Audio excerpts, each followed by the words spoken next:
Assalamualaikum warahmatullahi wabarakatuh. Perkenalkan, nama saya Alifa Nabila Mastura. Pada hari ini kita akan membahas tentang preparation of business plan. Maksudnya di sini adalah bagaimana sih kita mempersiapkan perencanaan bisnis, karena sungguh bisnis yang baik atau usaha yang baik itu dimulai dari persiapan yang matang, tidak hanya sekedar kerja-kerja yang impulsif semata, atau tidak hanya sekedar kerja-kerja yang saya pengen ini maka saya melakukan ini, tapi segala sesuatunya butuh perencanaan, butuh persiapan. Itu adalah bentuk memulai usaha yang baik. Mari kita lihat apa saja yang harus dilakukan untuk mempersiapkan perencanaan bisnis. Ya, jadi ada dua fungsi perencanaan usaha. Yang pertama, sebagai pedoman untuk mencapai keberhasilan manajemen usaha. Kemudian, yang kedua, sebagai alat untuk mengajukan permodalan yang bersumber dari luar. Fungsi pertama ini adalah fungsi yang digunakan untuk diri kalian sendiri atau untuk internal usaha kalian. Jadi adalah landasan untuk menjadi pengingat, oh ini loh yang membuat saya memulai usaha, oh ini loh yang membuat saya ingin melakukan usaha gitu. Jadi satu waktu bisa sebagai acuan, kenapa sih usaha ini sudah berjalan, kenapa sih hari ini ada usaha ini. Nah itu fungsi pertama. Fungsi kedua sebagai alat. Simpelnya fungsi kedua ini adalah perencanaan itu proposal. Jadi satu bentuk media yang kalian gunakan untuk mencari investor, untuk mencari modal dari usaha kalian.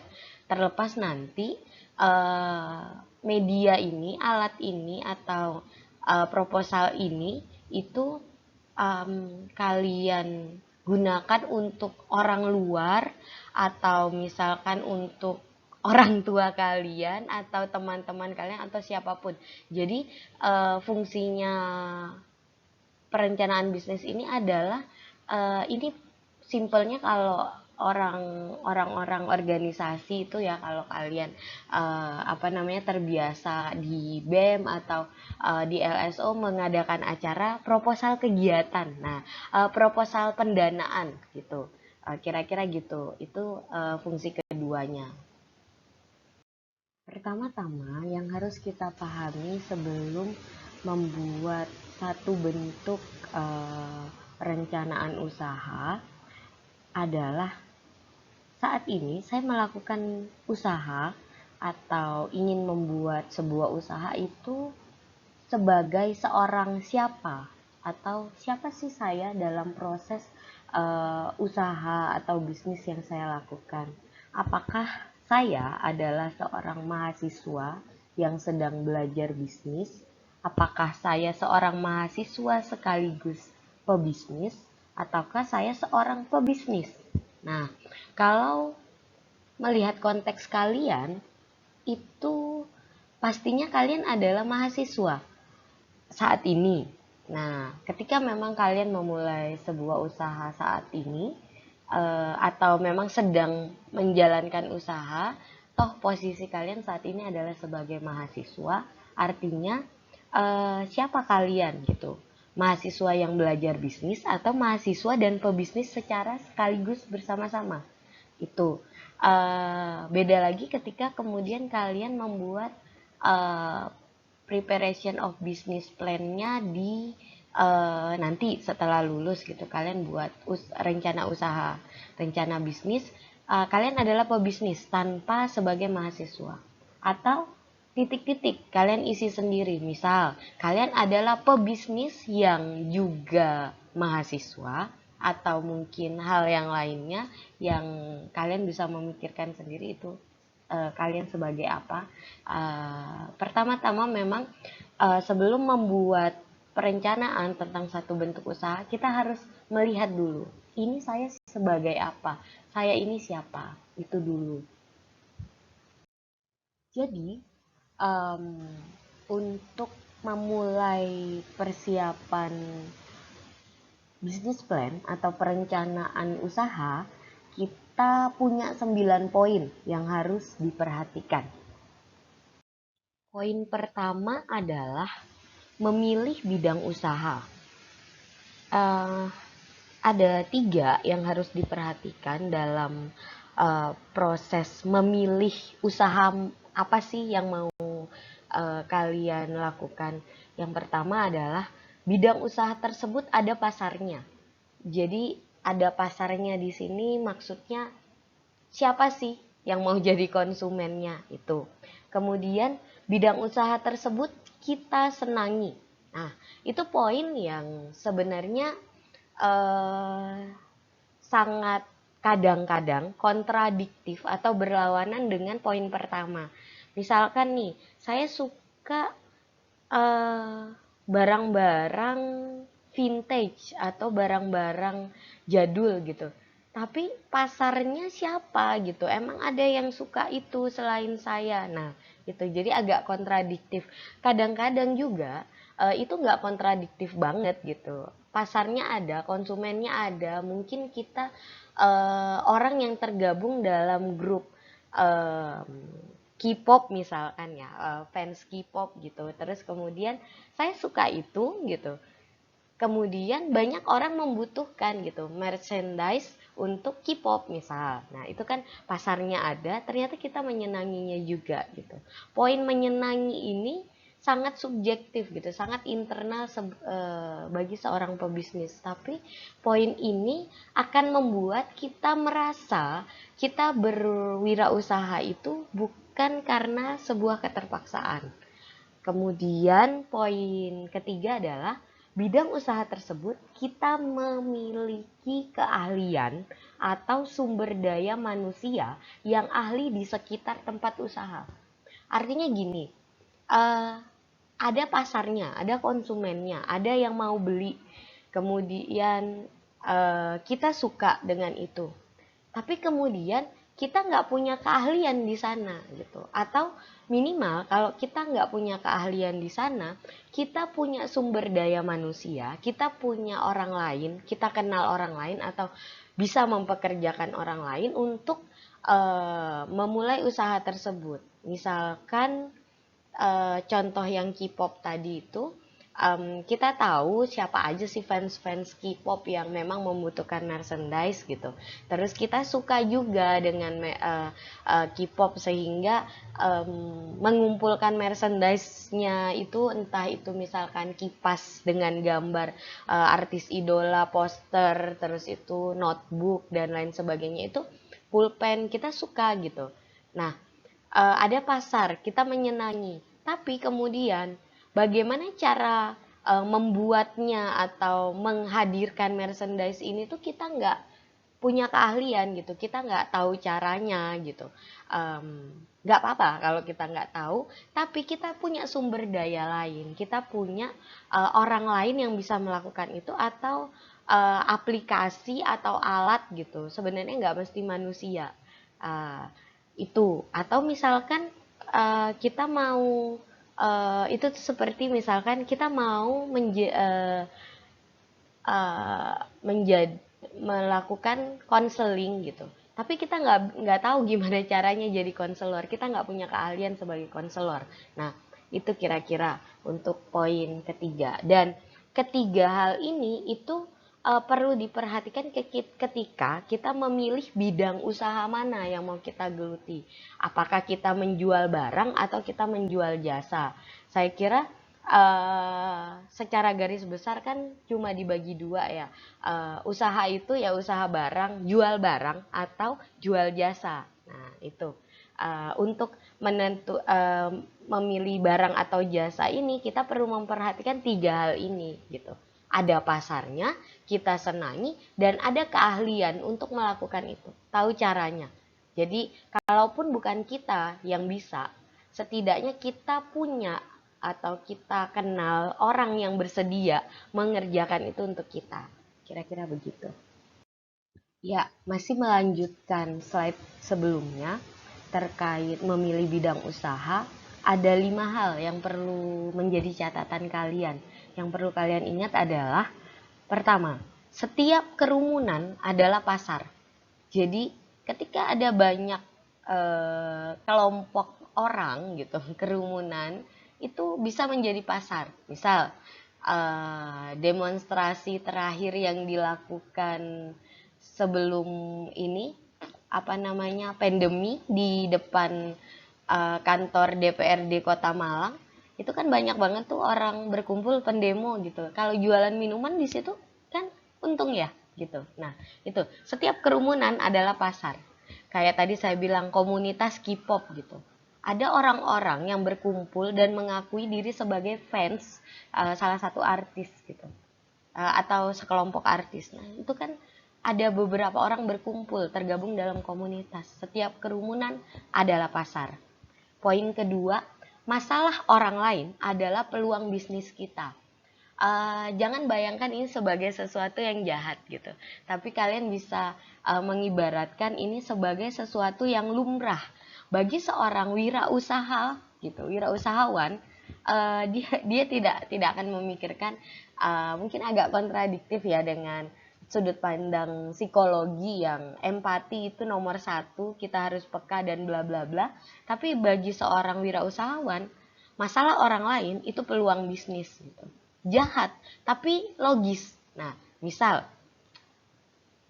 kalian nih kan semester 7 ya, terus beberapa ngambil skripsi. Aduh, judulnya apa ya? Aduh, gimana ya? Misal saya buka jasa konsultasi atau jasa sharing judul skripsi atau problem untuk skripsi gitu, masalah yang diangkat untuk skripsi.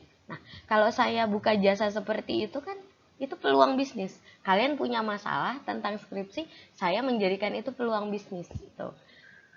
Yang ketiga adalah berbisnislah dari hobi. Ya, jadi mulailah bisnismu. Tadi di poin sebelumnya, di slide sebelumnya itu kan bidang usahanya itu kita senangi gitu.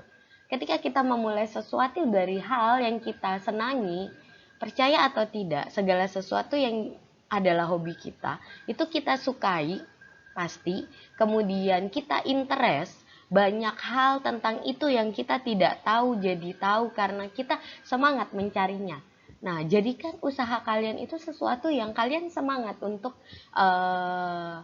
mencari tahu, menggali lebih dalam, belajar dan lain sebagainya.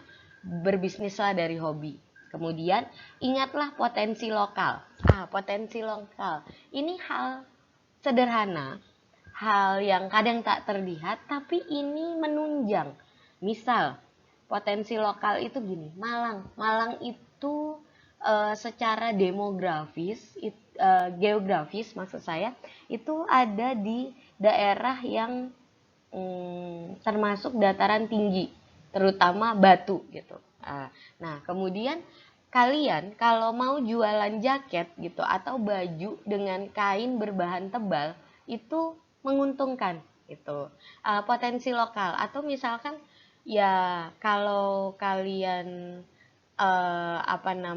berada di sekitar kampus, kemudian rumah kalian cukup besar, banyak kamarnya, atau tanah kalian luas dan ada modal membangun rumah, kenapa enggak kos-kosan? Atau paling sederhana mungkin kalian punya gerobak nganggur di daerah kampus, kenapa enggak jualan makanan gitu. Nah, itu.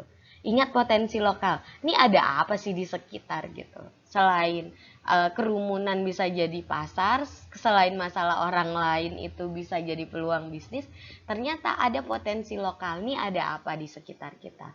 Yang terakhir yang perlu diingat adalah jaringan adalah peluang bisnis kita.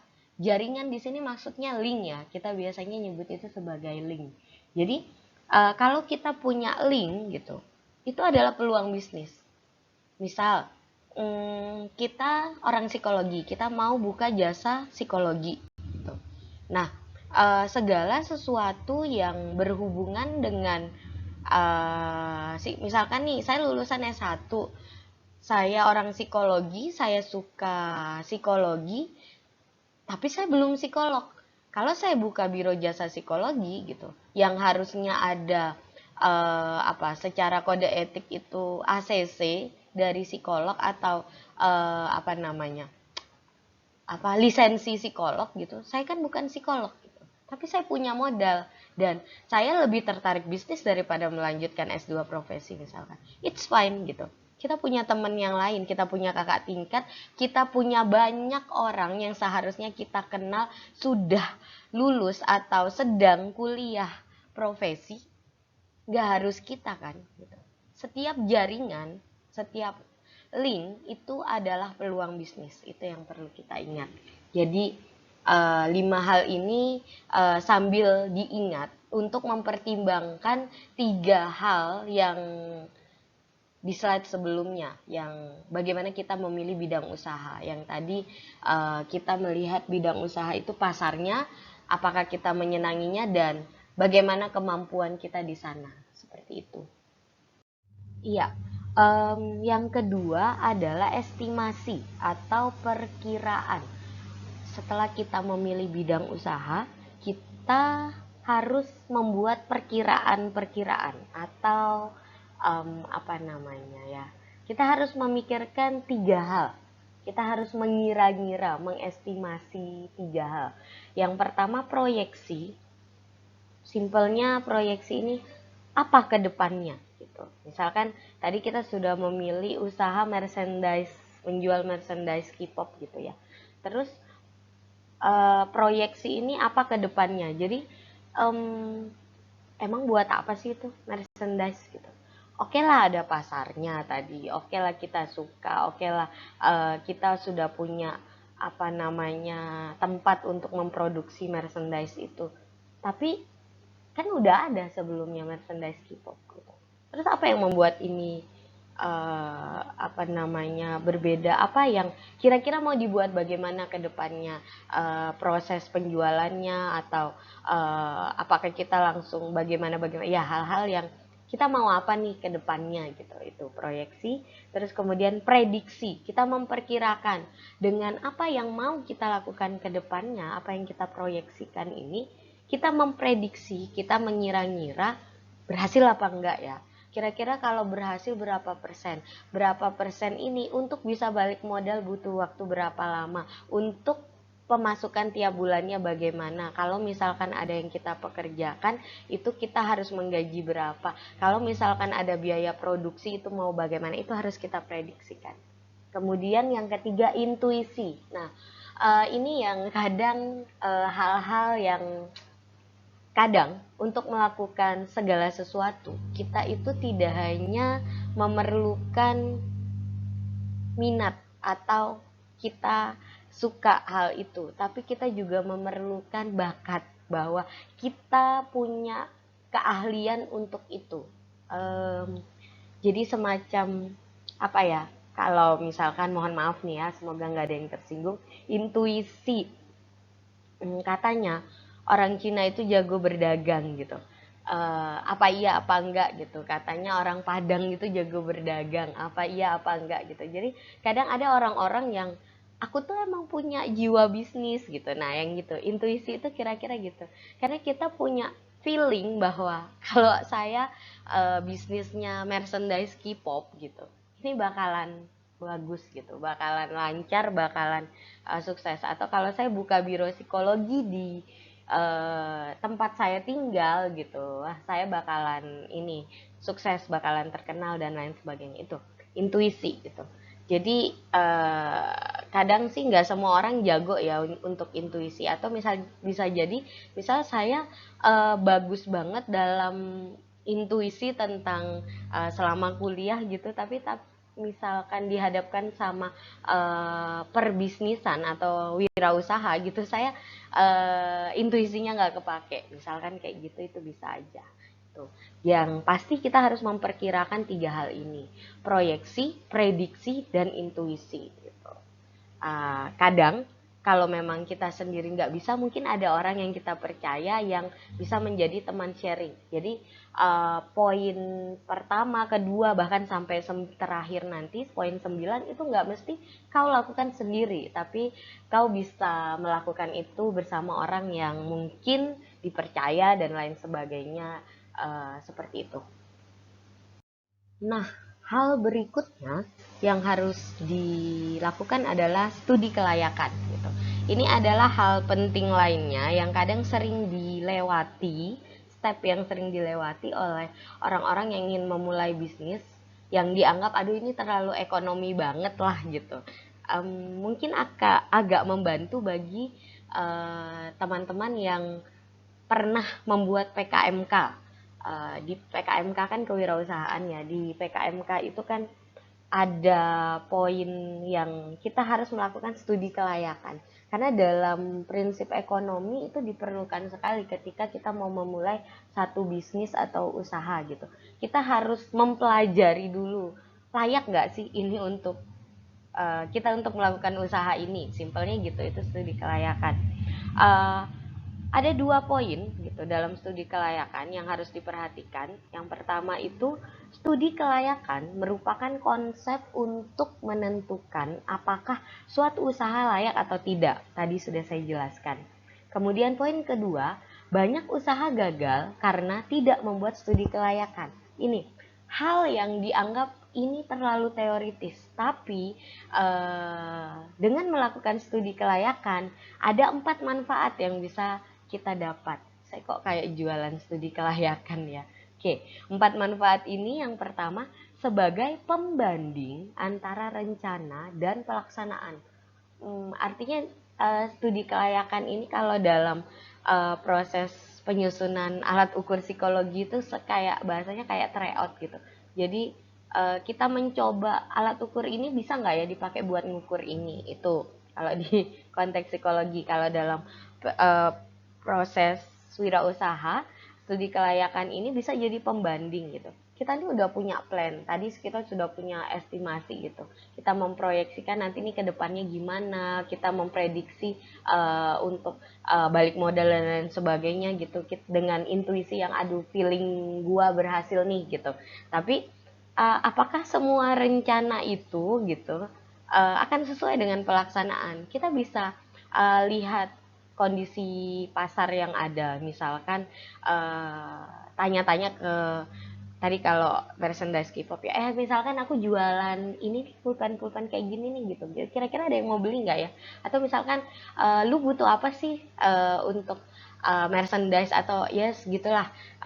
Kita kita cek kondisi pasar, atau kita cek udah ada belum sih barang yang kayak gitu, terus laku nggak sih kalau jualan barang kayak gitu, terus apa yang membuat laku, apa yang membuat nggak laku. Nah itu kita membandingkan hal yang sudah kita estimasikan, perkirakan tadi, sama di kondisi yang sebenarnya itu kayak apa. Itu manfaat pertama.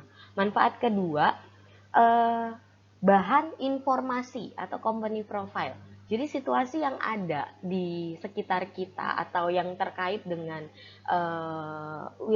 usaha yang mau kita geluti itu menjadi bahan informasi. Secara tidak langsung sebenarnya kita jadi tahu faktanya kondisi lapangannya kayak apa gitu. Itu.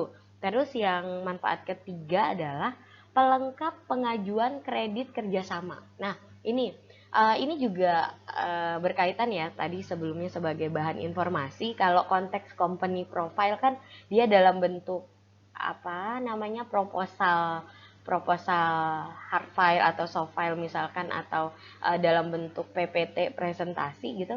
Sedangkan di poin ketiga, pelengkap pengajuan. Jadi ini sudah dalam bentuk apa namanya, karena kalau kita mau mencari investor atau misalkan kita melakukan permintaan kredit gitu ke bank, itu kan kita harus menjelaskan gitu studi kelayakannya. Atau dalam konteks PKMK tadi kita harus apa namanya, menjelaskan kayak apa sih, layak apa enggak sih ini di pasaran gitu, usaha yang mau kita buat oke kreatif, oke unik, oke bagus gitu, wah, tapi kalau misalkan ternyata di pasaran tidak dibutuhkan gitu, jadi sebagai bukti bahwa usahaku yang mau saya buat ini itu ternyata dibutuhkan itu.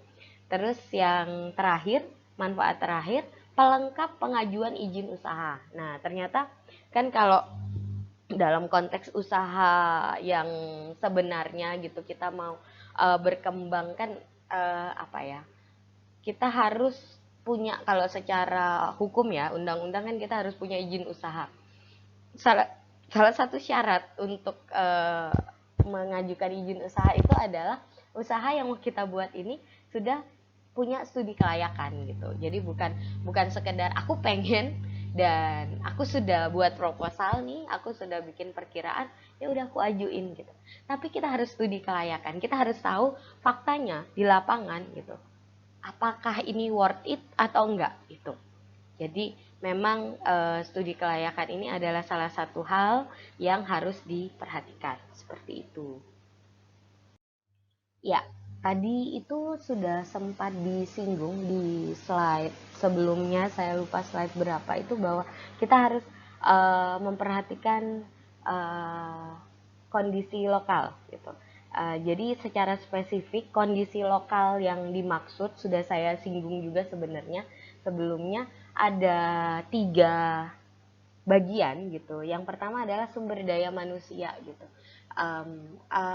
Atau gini aja, kondisi lokal ini bisa kita artikan sebagai situasi di mana usaha itu akan didirikan atau akan dimulai, akan dibuat. Nah, um, apa namanya, yang pertama itu sumber daya manusia. Kita harus memperhatikan apakah orang yang ahli untuk memproduksi merchandise K-pop ini atau melakukan tes konseling dan lain sebagainya untuk biro psikologi ini, apakah orang-orang ini sumber daya manusianya ini ada di sini gitu, sudah ada atau baru mau kita rekrut atau kita sendiri. Nah, itu poin pertama. Poin kedua, bahan baku yang tersedia. Nah, ini seperti kalau kayak tadi kita mau buat merchandise gitu kan, berarti ini kita perlu apa aja nih bahannya gitu. Apa yang harus dipersiapkan, oh apa print-printan, oh apa komputer buat desain, oh apa gitu. Terus punya apa enggak gitu. Ini kalau kita nggak punya, belum punya gitu, gimana caranya biar kita punya. Kalau misalkan kita sudah ada gitu, ini apakah layak apa enggak digunakan dan lain sebagainya. Kalau biro psikologi tadi misalkan apa ya, kita mau ala apa namanya, ngetes untuk minat bakat, misal kita punya nggak alat tesnya gitu, dan lain sebagainya. Terus kemudian terakhir, keadaan lokal spesifik, agama, adat, suku, dan budaya. Nah, ini kita perlu perhatikan juga. Tadi meskipun ini kita senangi, meskipun ini apa namanya, ada pasarnya, tapi gimana nih kondisi sekitar kita, nerima nggak itu. Misalkan katakanlah apa ya, yang kepikiran di otak saya adalah Amer misalkan, minuman keras ya. Jadi di Indonesia minuman keras itu ada pasalnya, ada kadarnya, dan ada diperuntukkan untuk apa gitu. Alkohol dalam kondisi tertentu kan diperlukan, misal dalam dunia kesehatan gitu.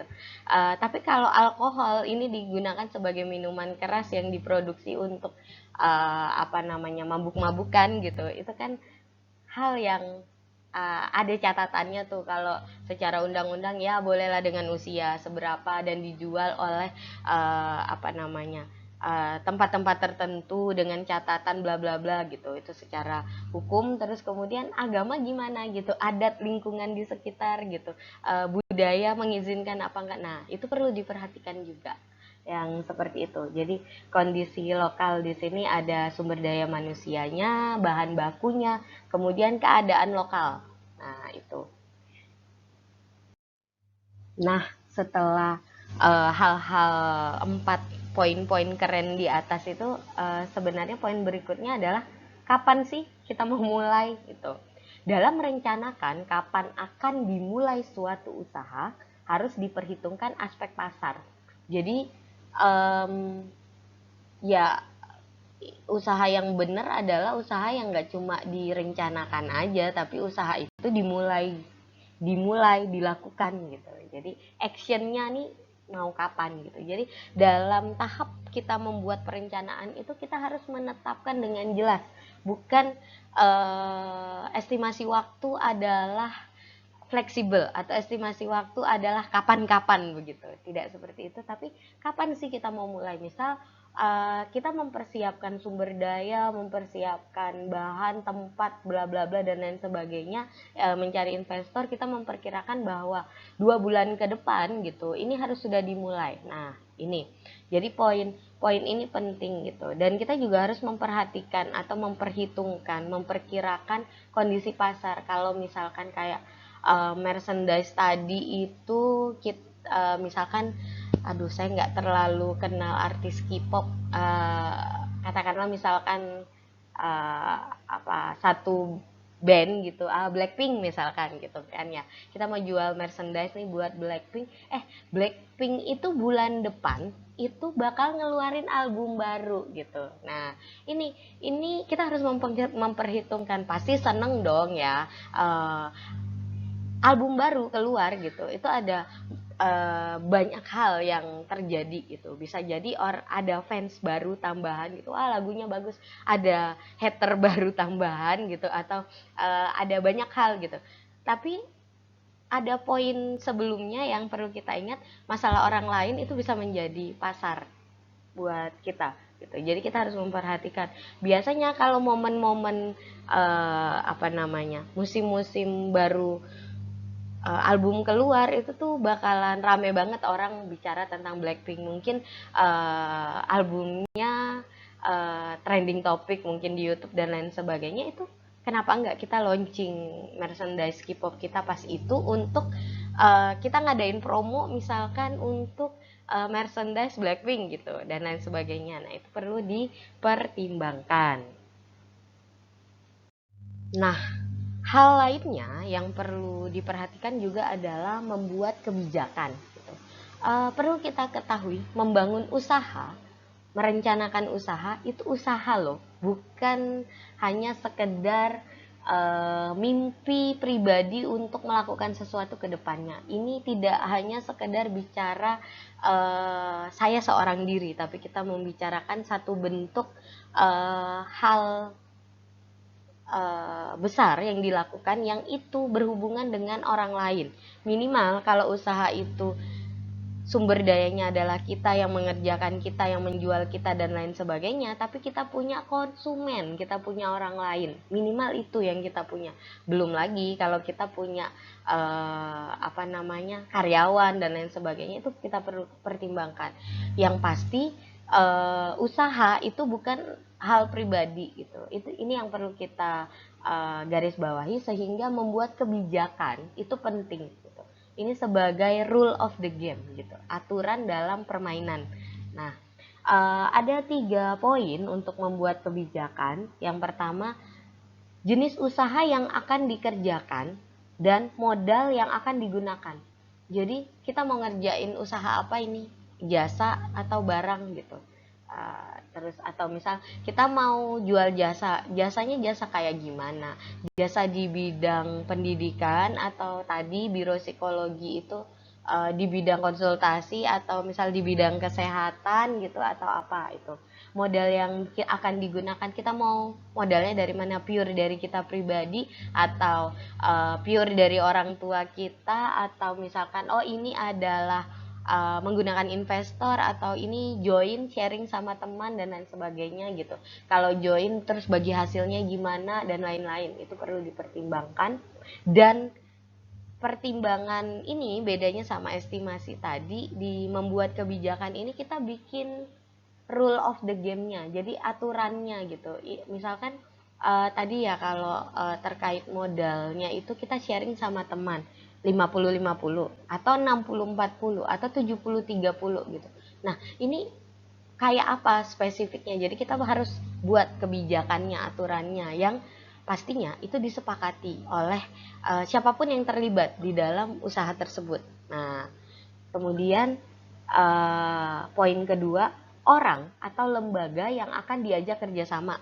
Ini yang tadi sempat saya singgung, misalkan kalau modalnya bagi hasil, atau misalkan kalau apa namanya, kita sharing dan lain sebagainya itu. Nah, jadi orang atau lembaga. Jadi misalkan kita investornya adalah lembaga tertentu, kayak apa sih kerjasamanya gitu, programnya ini gimana.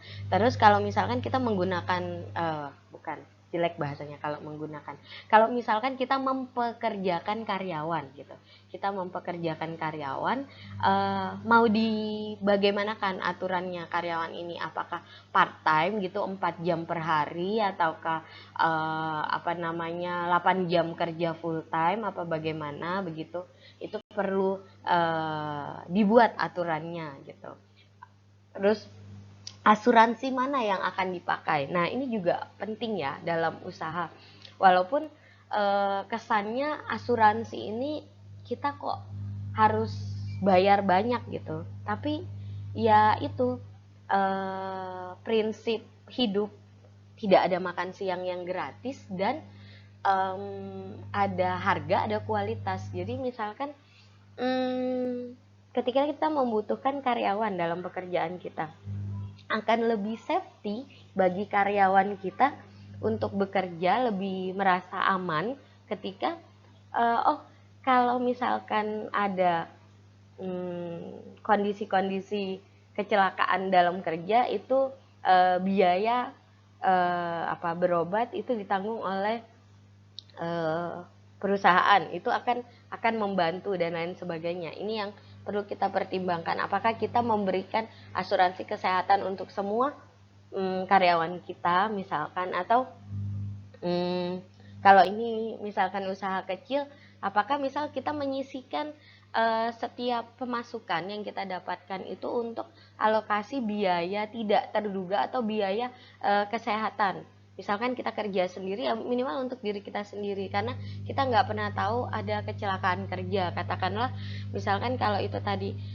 merchandise K-pop pas dalam proses COD-an atau mau ngirim barang begitu, terus kita mengalami kecelakaan, atau misalkan ternyata pengiriman barangnya terhambat, atau salah kirim gitu kan, otomatis ada pembengkakan biaya dan lain sebagainya. Itu asuransi yang kayak gimana yang mau kita pakai? Hanya asuransi untuk usaha itu sendiri aja, atau asuransi untuk kesejahteraan karyawannya, atau mau bagaimana? Itu perlu dipertimbangkan. Dan ketika itu tidak ada gitu, ada kebijakan yang menyatakan itu tidak ada. Ya, itu poinnya di sini adalah di slide ini membuat kebijakan. Jadi ada seperti apa, tidak ada kenapa dan bagaimana, itu dibuat kebijakannya. Nah, terakhir adalah apa saja yang akan diasuransikan. Ini masih nyambung ya. Terus kapasitas usaha. Jadi antara misal nih kita penting sih asuransi itu misalkan ya. Terus oke deh gitu. Apa aja ya? Saya maunya biar karyawannya sejahtera gitu. Ada asuransi kesehatan, ada asuransi pendidikan buat anak-anak karyawan mungkin dan lain sebagainya. Tapi terus kemudian kita pikirkan lagi kapasitas usaha. Seberapa besar sih usaha yang kita buat sampai kita perlu melakukan mengasuransikan sebegitunya gitu untuk karyawan. Kalau jadi ibaratnya gini ya, kalau ngomong asuransi itu kita juga perlu realistis gitu. Jadi ini usaha kita emang kayak apa gitu, emang kita sebutuh apa gitu dengan karyawan, apakah dengan menggaji itu sudah layak, atau memang harus membuat asuransi gitu. Tapi kalau misalkan ternyata kita baru memulai dan ini memang belum cukup besar, belum cukup urgent gitu, belum cukup penting untuk membuat aturan atau maksud saya lebih belum cukup layak untuk sebuah asuransi per per individu gitu, tapi kita perlu nih asuransi perusahaan atau asuransi usaha misalkan, ya udah gitu. Kebijakannya seperti itu. Poinnya adalah sebenarnya mau layak atau tidak, digunakan atau tidak dan lain sebagainya itu ada kebijakannya. Jadi apapun itu diatur gitu. Itu ada hitam di atas putih, itu ada pedomannya dan itu realistis gitu. Pedoman ini itu masuk akal untuk dilakukan, terlepas dari usaha yang kalian lakukan itu punya karyawan atau karyawannya ya kalian itu sendiri. Tapi ada kebijakan, karena sekali lagi ini adalah satu bentuk keprofesionalan. Jadi meskipun itu usaha ya kalian yang ngerjain juga, ya kalian yang punya modalnya juga ya, untung-untungnya juga buat kalian, tapi itu adalah bentuk profesionalitas, bukan diri kalian sebagai seorang manusia, tapi kalian sebagai seorang profesional. Maka harus ada kebijakan, itu penting.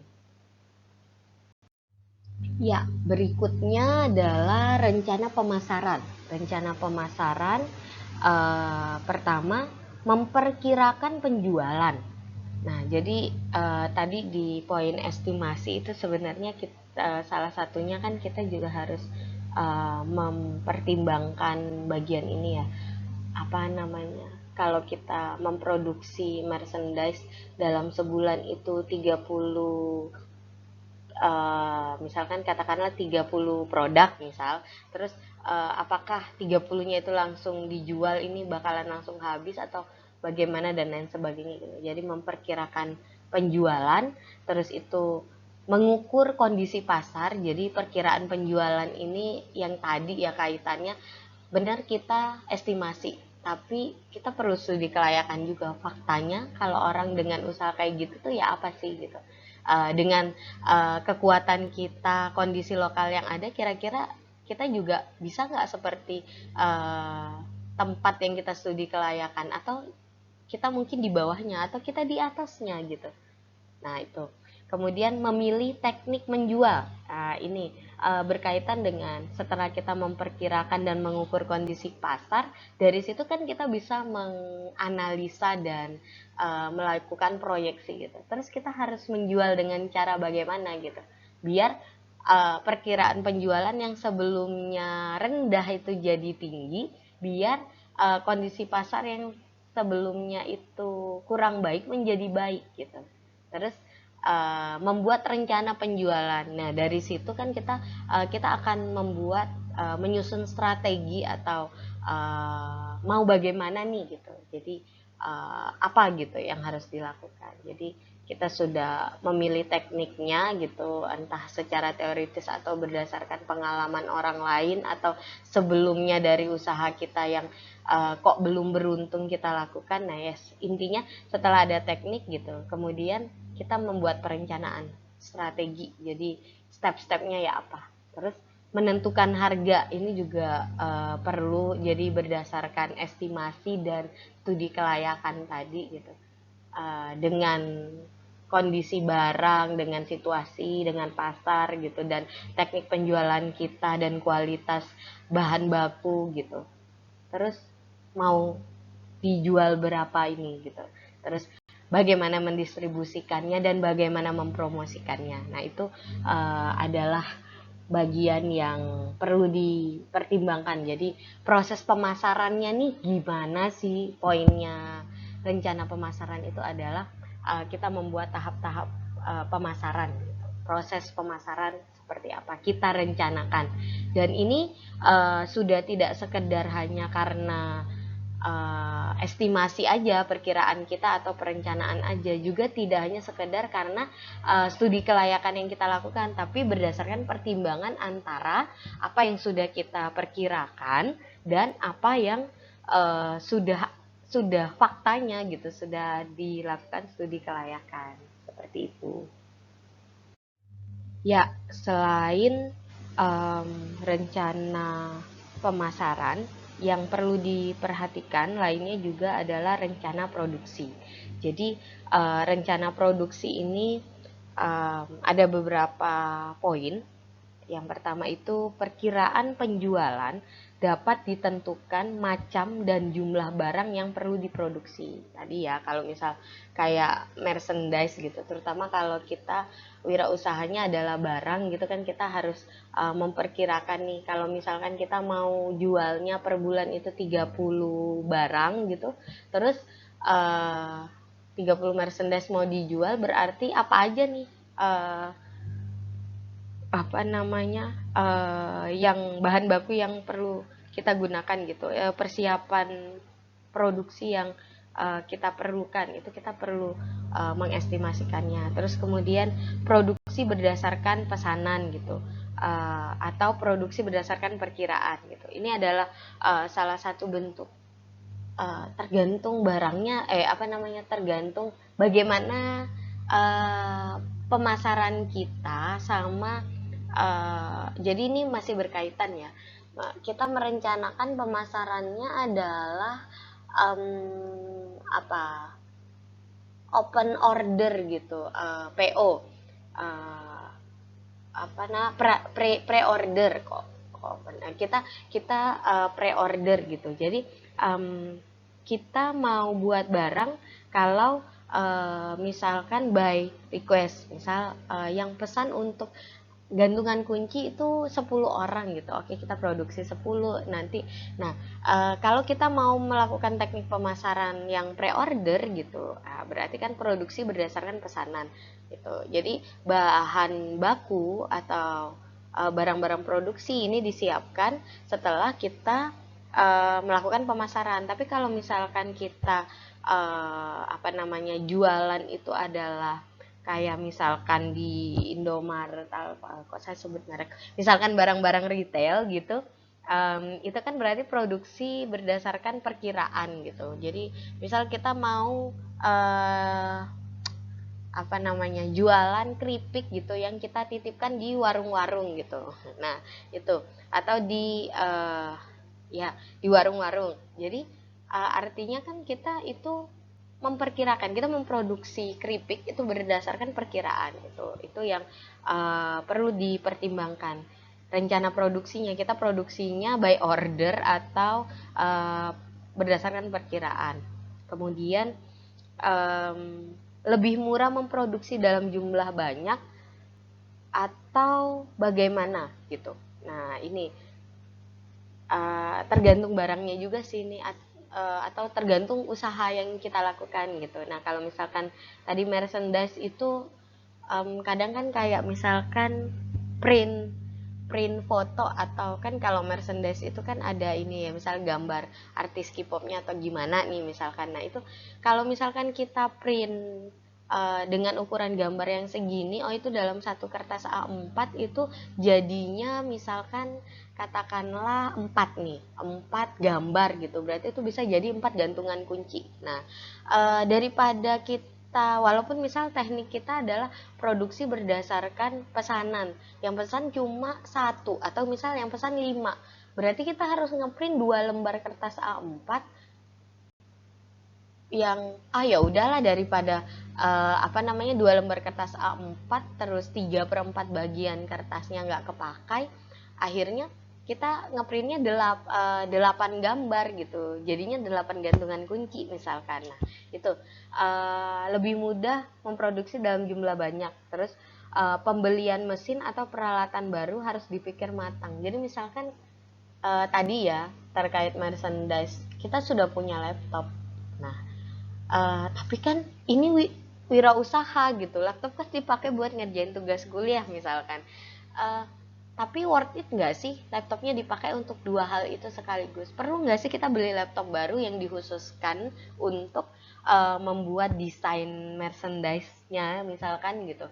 Kalau dianggap itu perlu ya silakan gitu. Tapi kalau dianggap itu hanya pembengkakan biaya produksi yang sebenarnya itu bisa dipakai untuk hal lain, ya kenapa harus gitu. Itu juga bagian dari perencanaan produksi yang harus dipertimbangkan. Oke, poin terakhir adalah rencana keuangan dan anggaran. Nah, Yang pertama itu yang perlu diperhatikan adalah program keuangan. Jadi simpelnya pembukuannya gimana sih? Nah, itu.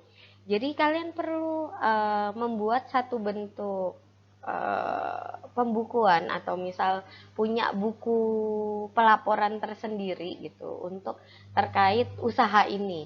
Entah itu dalam bentuk buku tulis gitu, buku yang ditulis harian gitu, atau apa namanya, dalam bentuk soft file, misalkan kalian mau paperless gitu ya, terus di komputer gitu, atau apalah gitu. Jadi ada program keuangan ini ya, pemasukan pengeluaran gitu. Kalau misalkan kalian melakukan penjualan ini ada harian, mingguan, bulanan gitu. Jadi ada rekap-rekapannya gitu, yang itu sebenarnya akuntansi banget gitu. Tapi itu adalah hal yang perlu, mau nggak mau, namanya kalian wirausaha ya, kalian pasti kan ngomong regulasi, ada pemasukan dan pengeluaran, kalian harus belajar itu gitu, dan itu mesti tersistem gitu, terprogram. Jadi ada ininya ya, ada yang harus dipelajari memang gitu. Terutama ketika kalian melakukan usaha itu ya kalian sendiri gitu. Jangan jangan ya, yang penting ini duitnya masuk gitu. Kalian jualan pulsa, kalian nerima gitu aja gitu, atau kalian ya udah itu dicampur sama uang kalian beli makan, jajan dan lain-lain gitu, nggak bisa gitu gitu. Jadi kalian harus punya pencatatan yang jelas gitu. Jadi kalau kalau kayak apa namanya, restoran atau warung gitu, atau apa namanya ya, tempat apapun sih sebenarnya, usaha apapun mereka akan punya pencatatan secara teoritis gitu. Itu dipelajari di akuntansi. Kalau kalian merasa sangat tidak sanggup dengan manajemen keuangan, kemudian kalian mau merekrut, kalian butuh sumber daya baru gitu, saya orang psikologi nggak ngerti, atau saya orang psikologi tapi saya mau belajar gitu, ini hal yang bisa dipelajari, bukan harus bakat. Dan ini juga hal yang kalian boleh kok minta bantuan orang lain, atau bukan minta bantuan, mungkin memperkerjakan orang lain. Itu program keuangan. Kemudian berikutnya anggaran. Tadi ada produksi kan, rencana produksi. Itu kita perlu apa untuk memproduksi ini, kita perlu berapa biaya untuk memproduksi ini, itu anggaran. Jadi kita punya apa namanya, catatan biaya produksinya. Nah, itu anggaran itu. Kemudian pendapatan, pengeluaran dan laba yang diharapkan. Nah, ini hitung-hitungan dengan biaya produksi yang kayak gini. Ini anggaran, estimasi pengeluaran kalian. Terus kemudian dengan perhitungan kalau misalkan per harinya penjualannya segini, per minggu, per bulan begini, maka labanya berapa gitu. Jadi katakanlah merchandise ini untuk membuat satu gantungan kunci kita memerlukan biaya print, biaya apa, print itu tintanya, kertasnya, terus apa, membuat apa itu besi-besinya dan lain sebagainya itu. Nah, dengan kayak gitu, itu kira-kira kalau per piecesnya, per barangnya itu sekian, misal katakanlah ini kalau di total-total semua jadinya satu barang itu seharusnya biayanya adalah 1.500. Ini saya pengandaian aja ya, 1.500. Misalkan kalian menjual itu 2.000, berarti kalian untung 500 gitu. Hal-hal sebenarnya tidak sesederhana itu, tapi saya menyederhanakannya aja. Nah, ini perlu di hitung-hitung gitu, perlu diestimasi, perlu direncanakan gitu, sehingga ini tidak keluar dari apa yang sudah kalian bikin sebagai acuan gitu, bahwa rencana keuangannya begini. Jadi tidak ada namanya pembengkakan biaya produksi, atau kalian jadinya malah minus, atau itu karena kalian sudah melakukan perencanaan dengan sangat baik gitu. Kira-kira gitu. Jadi sebenarnya ini poin terakhir ya, rencana keuangan dan anggaran. Saya tidak akan menambahkan slide baru untuk menutup. Saya cuma mau merecall kembali aja. Jadi ada 9 poin yang perlu dipertimbangkan, dan kalian perlu ingat fungsinya perencanaan usaha ini adalah sebagai salah satunya sebagai pedoman kalian gitu. walaupun gitu, walaupun yang namanya modul kegiatan, teman-teman yang sudah di organisasi membuat rundown acara begitu, terus teman-teman yang kemarin sudah desain training, terus kemudian bikin atau aplikasi, bikin modul kegiatan gitu, walaupun kalian nggak melakukan ya karena ini kondisi pandemi, tapi bagi yang melakukan gitu, yang namanya modul itu nggak akan 100% sama dengan apa yang ada di lapangan. Pun dengan rundown acara gitu, kalau kita bikin kegiatan gitu kepanitiaan, nggak akan 100% sama rundown yang dibuat. Kita udah memperkirakan waktu telat-telat, bahkan kita udah membayangkan kalau misalkan ada ini plan A-nya gagal, plan B gimana dan lain sebagainya gitu. Yang namanya pedoman ya tetap pedoman, minimal ketika itu tidak sama, kita tidak kita tidak sangat kebingungan karena kita punya acuan dasar, kita punya oh maunya gini loh gitu, ada acuan dasarnya, sehingga kalaupun kita harus memutuskan hal lainnya untuk memperbaiki itu secara tiba-tiba, itu tidak keluar jauh dari sebenarnya apa sih poin dasar, apa sih hal utama dari kenapa kemudian saya membuat usaha ini gitu. Jadi ketika misalkan kita jatuh, ketika misalkan kita panik atau kita terlalu senang dengan usaha kita gitu, lancar maupun tidak lancar, setidaknya kita kembali lagi ke pedoman, kita punya acuan. Itulah uh, preparation of business plan gitu. Ini bukan satu-satunya yang membuat usaha kalian sukses, tapi ini adalah salah satu cara untuk kalian menjaga niat kalian untuk membangun usaha. Begitu dari saya, terima kasih karena kalian sudah mendengarkan penjelasan dari seorang saya yang di kepalanya sangat banyak hal yang ingin dilakukan terkait usaha, tapi sejatinya mungkin kalian malah sudah memulai duluan dan saya belum pernah membuka usaha satupun. Tapi yang saya tahu, berwirausaha itu butuh niat yang bulat gitu dan mengukur kemampuan diri. Kalian sepanjang KWU itu belajar tentang wirausaha dan karir, semoga kalian yakin bahwa kalian kenapa berwirausaha atau kalian yakin kenapa memilih karir. Saya pribadi merasa karir lebih aman dan nyaman untuk saya gitu. Tidak semua hal yang kalian pelajari ini plek hanya bisa dilakukan untuk wirausaha. Mungkin kalian mau melakukannya juga untuk menata perjalanan hidup kalian. Silahkan, semoga ini yang sedikit dari saya bermanfaat untuk kalian saat ini dan mungkin di masa yang akan datang. Terima kasih. Wassalamualaikum warahmatullahi wabarakatuh.